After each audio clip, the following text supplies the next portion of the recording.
A paz do Senhor, amado irmão, professor da Escola Bíblica Dominical, alunos, líderes de jovens, de oração.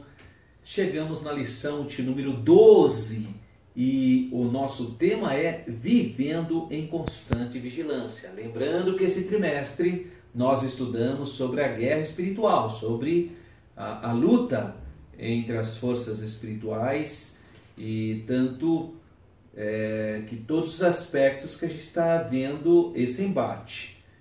O domingo é dia 24 de março de 2019 e o nosso textual está em 1 Coríntios, capítulo 16, versículo de número 13, que diz: Vigiai, estais firmes na fé, portai-vos varonilmente e fortalecei-vos.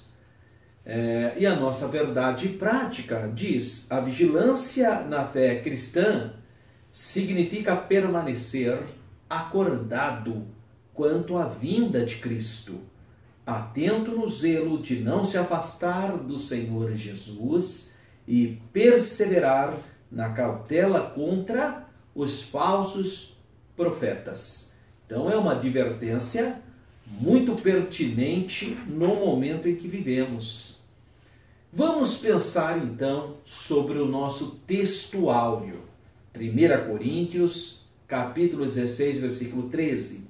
Então o apóstolo Paulo está fazendo o fechamento. E aí ele vai fazer essa exortação da vigilância e vai falar de assuntos pessoais. O apóstolo Paulo, então, ele enfatiza, ele fomenta a necessidade de constância, de atenção.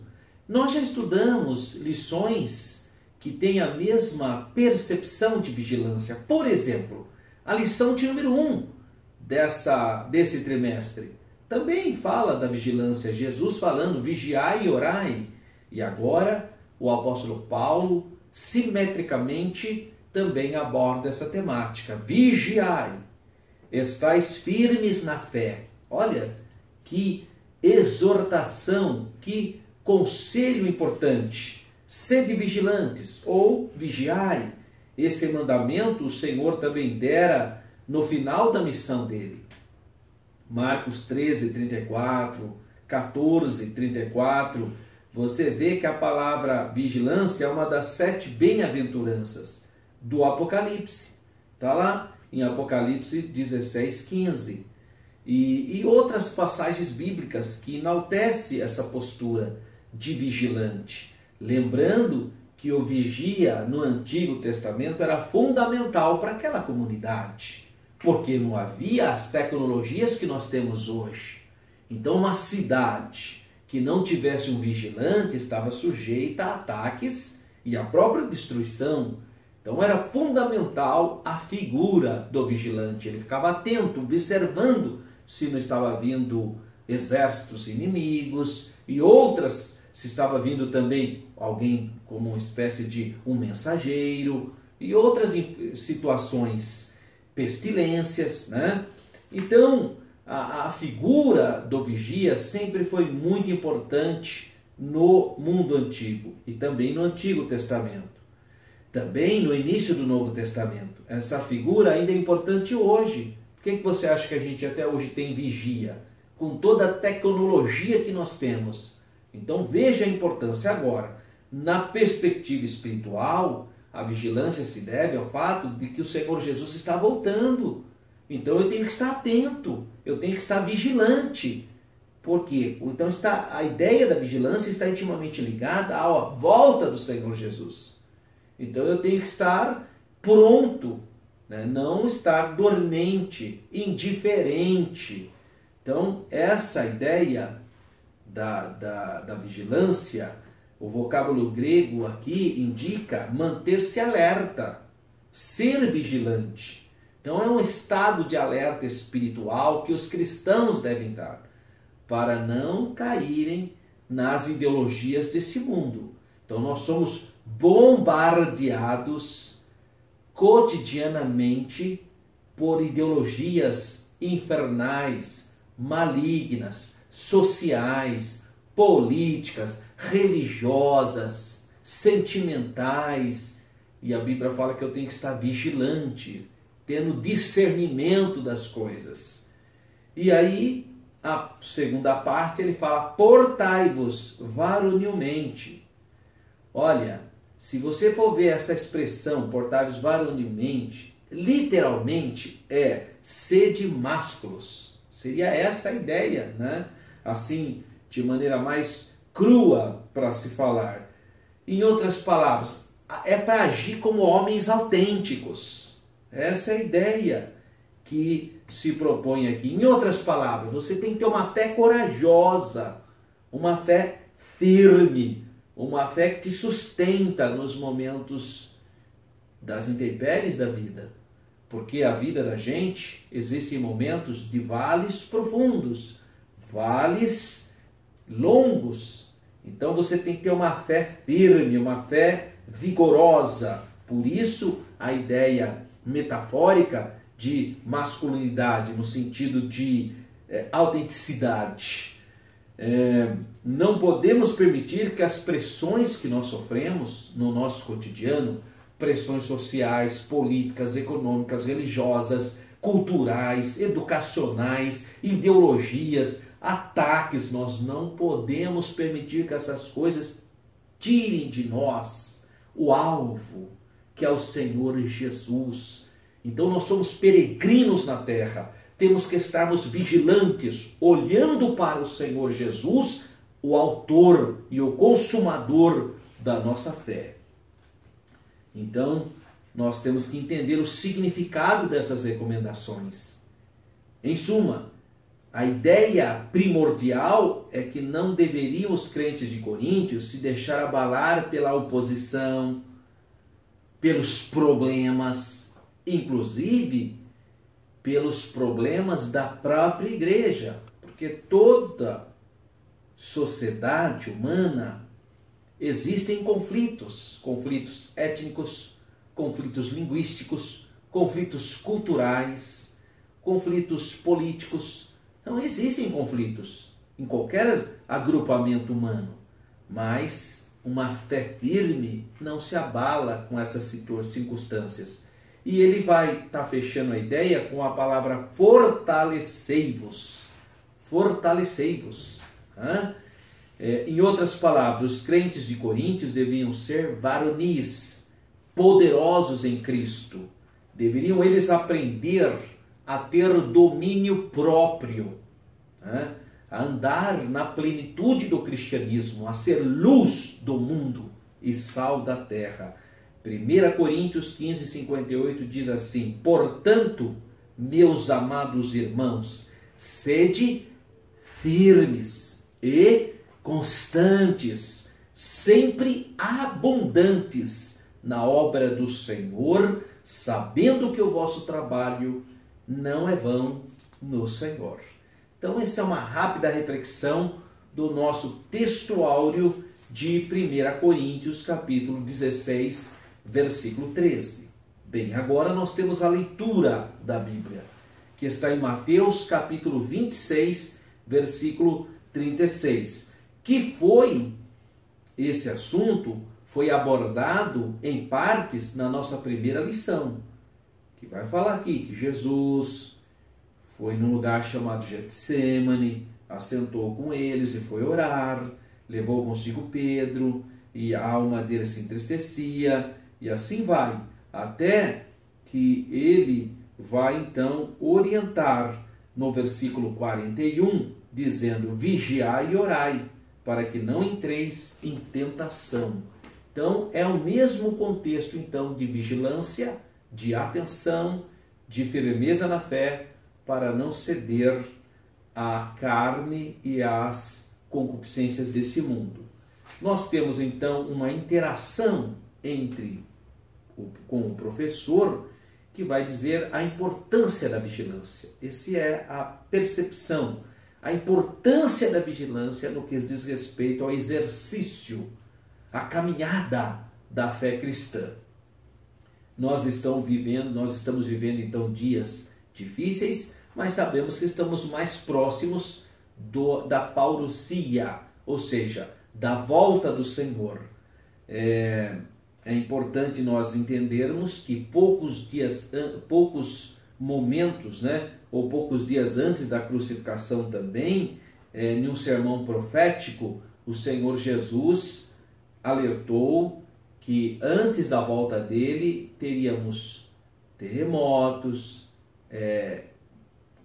cataclismas, imoralidades, amantes de si mesmo, coisas que a gente está vendo hoje, né?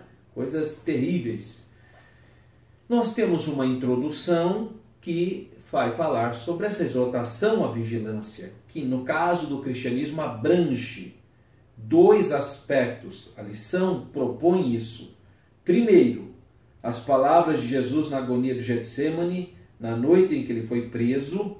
Então, o primeiro diz respeito àquele momento que ele vai pedir para que os seus discípulos venham vigiar e orar. E outro aspecto se refere ao contexto escatológico, que é o porvir, né?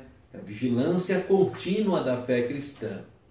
Nós temos um ponto central que diz: a exortação à vigilância é a ideia central do sermão profético, pois não sabemos o dia nem a hora da vinda de nosso Senhor. Então nós não sabemos, temos que estar preparados.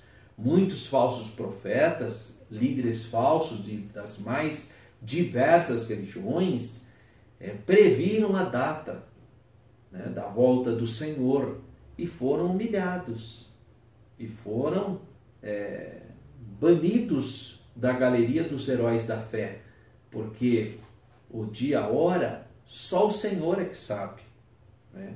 Então, ninguém pode fazer essa previsão. Nós podemos entender pela palavra profética escatológica dos sinais que antecedem esse dia, mas não podemos afirmar categoricamente a data.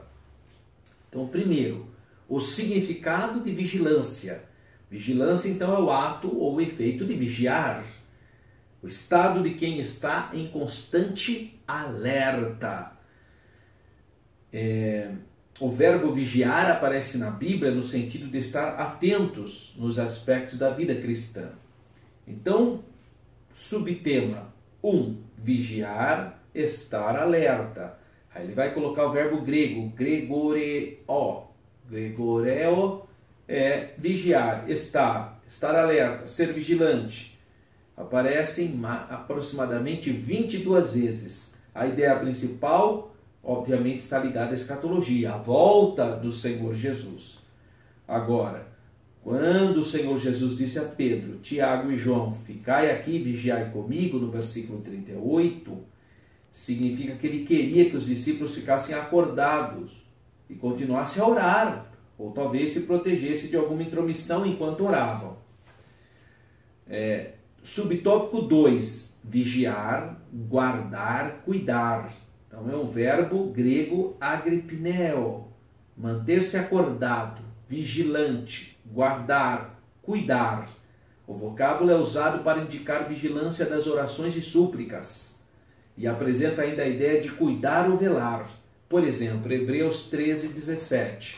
Obedecei a vossos pastores e sujeitai-vos a eles, porque velam por vossa alma. Então, cuidam, vigiam, guardam, mantêm acordado em oração por você. 3, subtópico 3, vigiar, ser sóbrio. Aí vem o verbo nefo, literalmente ser sóbrio. Isso é importante porque quando a pessoa está embriagada de bebida ou de qualquer outra situação, outro tipo de medicamento, ela perde a sobriedade.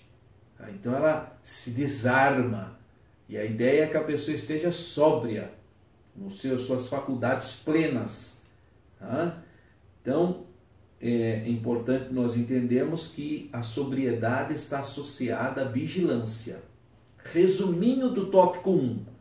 A vigilância é o ato de estarmos atentos em todos os aspectos da vida cristã. Nós temos o subsídio didático-pedagógico, que você pode ler com calma na sua casa, que vai falar sobre a palavrinha escatologia. A palavra grega eschatos significa últimos. E logia vem de logos, estudo, tratado, raciocínio, ciência, etc.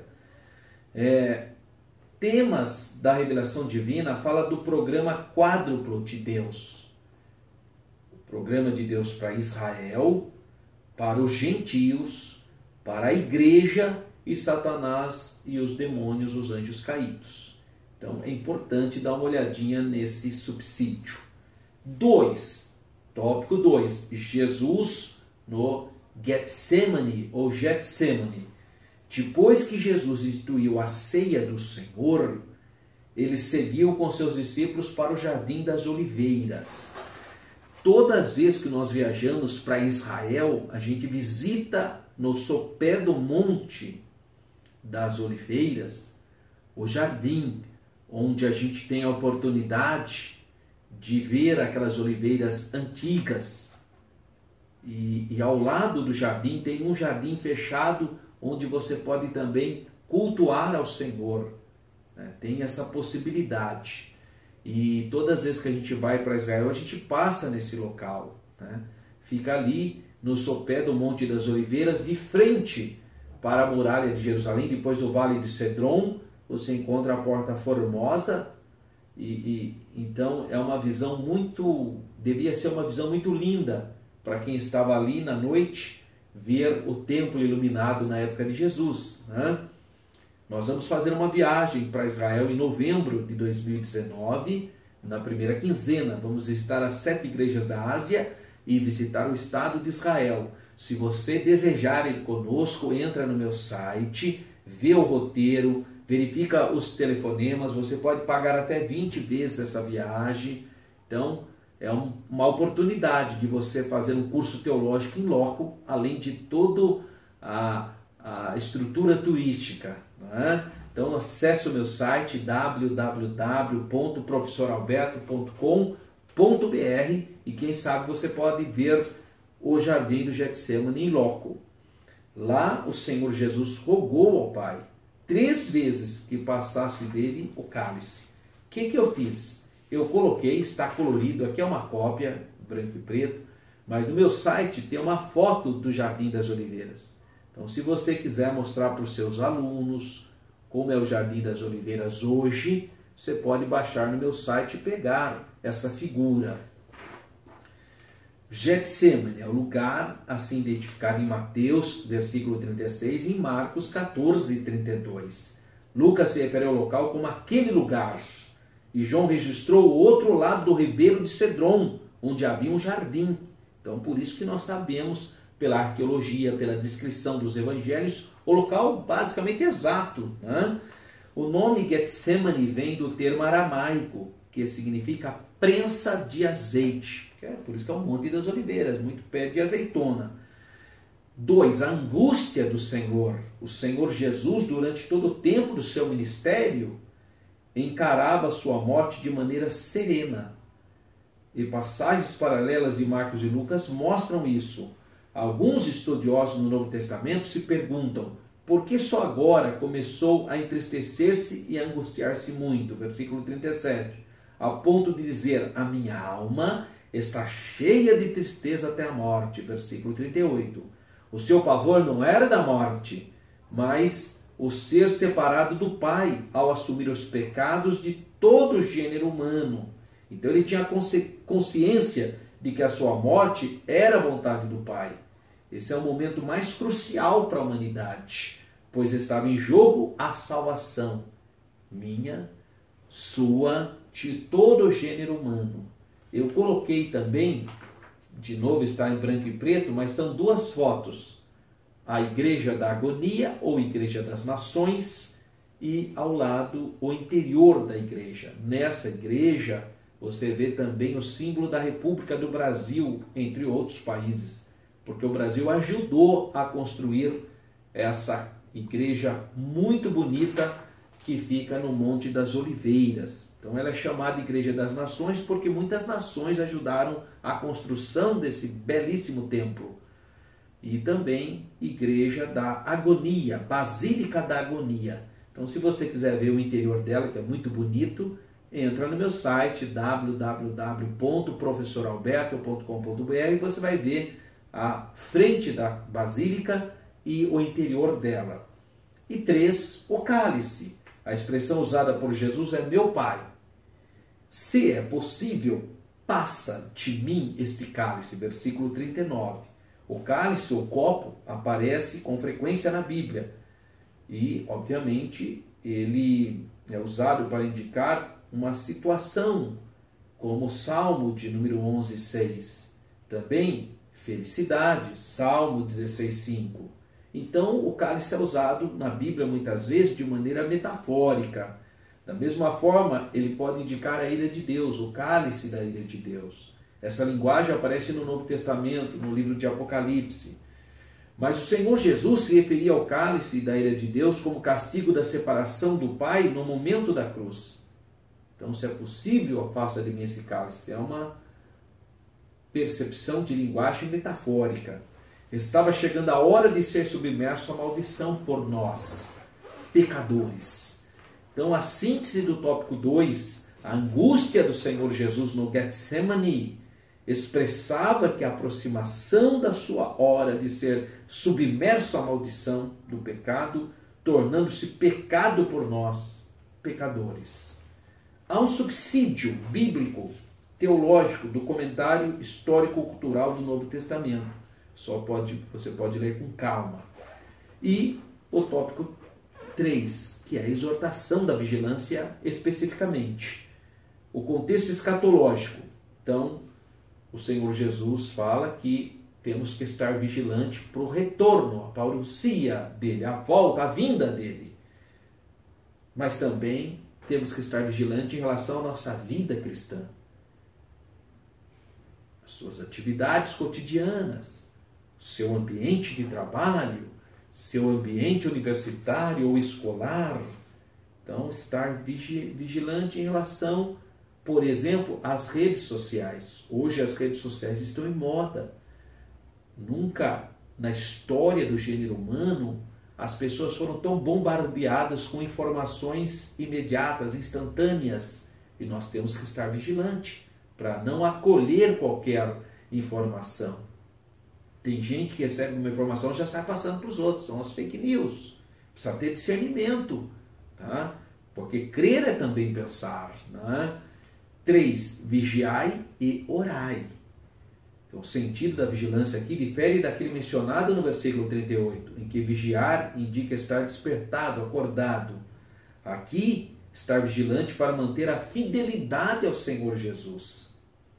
Então, todas as vezes que você tira um tempo para entrar no seu quarto e conversar com o seu Salvador, é algo extraordinário, porque aí você vai ter realmente a comunhão com o Senhor. Então é importante que você tenha um exercício pessoal de conversa íntima com o teu Salvador. E aqui há uma exortação à vigilância. E finalmente o espírito e a carne. A carne é o termo frequentemente usado como uma ideia metafórica também, né? Aqui essa palavra indica o quê? Fragilidade humana, a carne, a fraqueza humana. A expressão pode indicar coisa simultânea ou qualquer uma dessas interpretações. Então, é importante você saber que o Senhor Jesus diz vigiai e orai, para que não entreis em tentação, porque aí você tem firmeza espiritual. Ele fala, porque a carne é fraca, o espírito é forte, mas a carne é fraca. Aí tem gente que pega esse texto para se justificar dos seus erros. Aí apronta, você vê, irmão, a carne é fraca. Não, irmão, você não pode fazer isso. Não pode fazer isso, não, porque o mesmo texto fala, mas o espírito está pronto. Então tem gente, para justificar suas notas fora, vive falando isso. Você vê, né, irmão, eu aprontei essa porque você vê, né, a carne é fraca. Quer dizer, para se justificar. Não, você não pode fazer isso. Aí Jesus está dizendo que a sua natureza é frágil.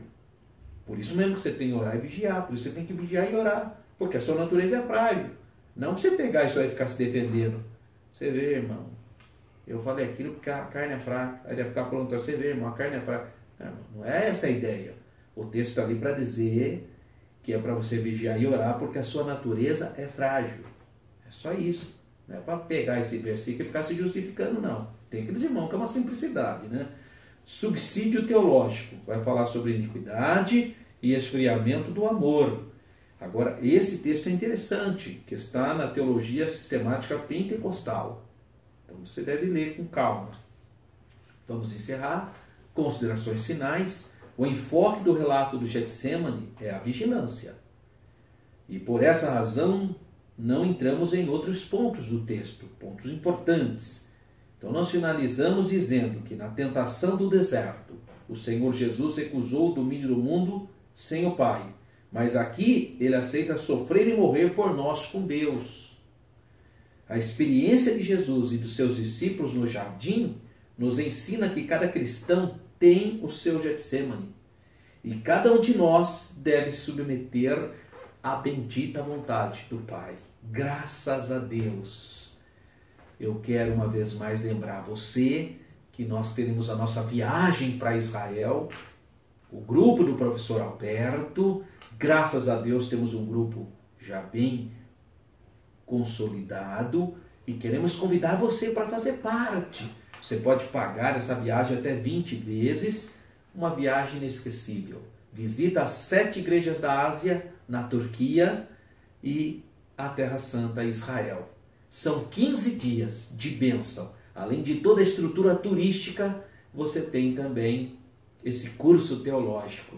Vem conosco, se esforce, invista em você. Você que é professor, é uma bênção, tá? Você pode pagar até 20 vezes. Então, entra no nosso site www.professoralberto.com.br. Ali está o telefone da Renova Turismo, que é a nossa agência, que está organizando a viagem, e você poderá estar conosco na primeira quinzena do mês de novembro, agora de 2019, tá bom? Que Deus continue abençoando a sua vida, a Escola Bíblica Dominical, que você tenha uma aula abençoadíssima. Fique na paz do Senhor.